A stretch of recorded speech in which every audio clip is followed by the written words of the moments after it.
La longueur de tuyau d'orgue ouvert à une extrémité est de 2,5 mètres. Quelle est la fréquence fondamentale, sachant que le son a une vitesse de 340 mètres par seconde? Alors, pour commencer, je vais faire un dessin pour illustrer ce qui se passe avec A. Alors, nous avons ce tuyau d'orgue, d'habitude de son verticale, mais je vais la tracer de façon horizontale pour sauver un peu d'espace. Puis, elle est fermée à un bout. Alors, quand il s'agit de la fréquence fondamentale, je sais que je vais observer un quart d'onde dans le tube. Alors, il y aura un node au bout fermé ici, que j'indique avec le point rouge, et nous aurons un antinode. Alors, un déplacement maximal des particules à l'ouverture. Donc, voici l'onde stationnaire que nous observons dans le tuyau à la fréquence fondamentale. Oups, je vais recommencer. Comme ceci, ou plutôt, c'est plus courbé qu'une ligne rouge.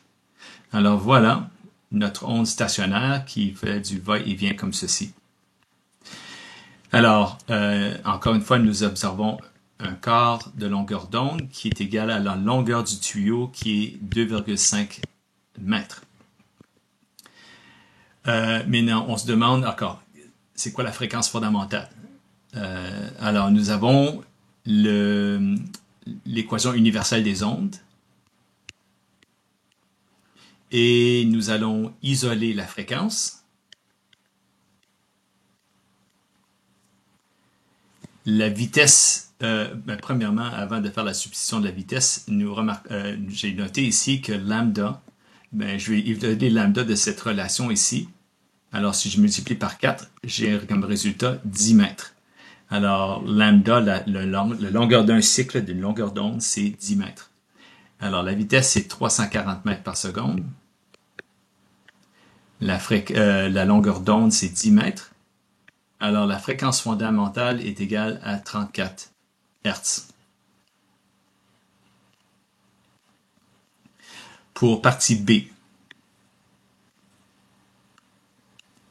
nous cherchons les fréquences des deux prochaines harmoniques. OK, alors la longueur du tube ne change pas. C'est toujours 2,5 mètres. Et alors, dans A, il s'agit de la fréquence fondamentale, c'est la première harmonique. Alors, nous cherchons maintenant la deuxième et la troisième harmonique. Alors, la deuxième harmonique correspond à n égale 2. Et encore, voici le tuyau. OK, c'est la même longueur, elle n'a pas changé, même si elle ne ressemble pas à celui en A.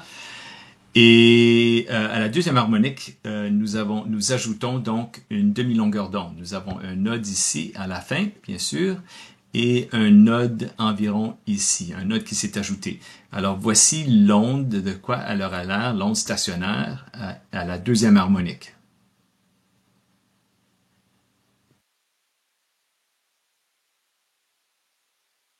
Voilà. Et encore d'ici, ici, nous avons notre quart de longueur d'onde. Et nous avons ajouté une demi-longueur d'onde. Donc, en tout, ça fait 3 quarts de longueur d'onde qui est égale à la longueur du tube. Alors, nous avons 3 quarts de longueur d'onde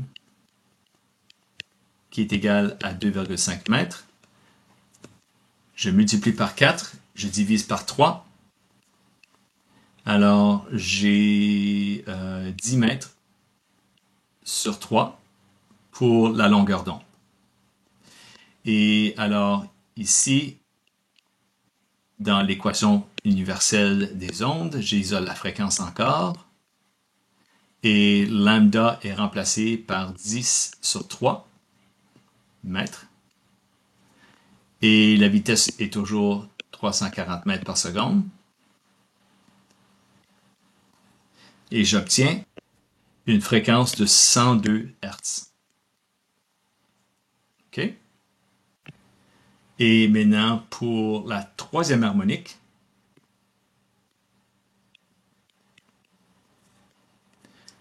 encore le même tube, même longueur, elle ne change pas. C'est toujours 2,5 mètres. Mais cette fois-ci, l'onde stationnaire, on ajoute encore une autre demi-lambda. Alors, nous allons avoir un autre node. Alors, voici notre onde stationnaire.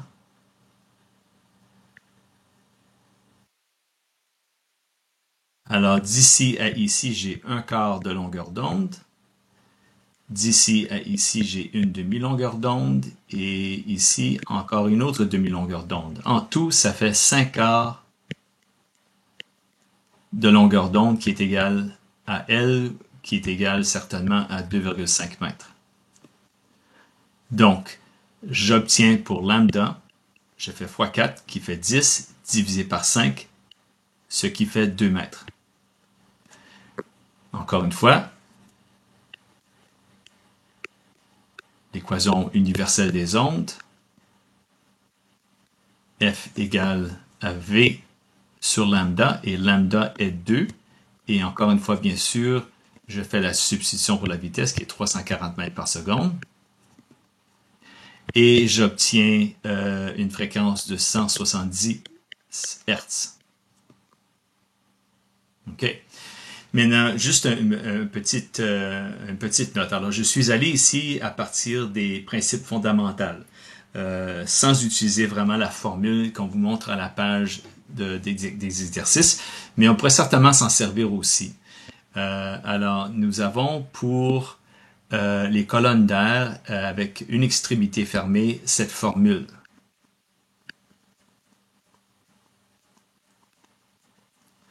Puis, à la première, on constate que cette formule, on pourrait certainement s'en servir, oui.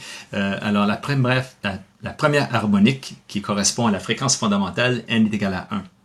Alors, si je mets n égale à 1, j'obtiens L égale 2 fois 1 moins 1 sur 4 lambda.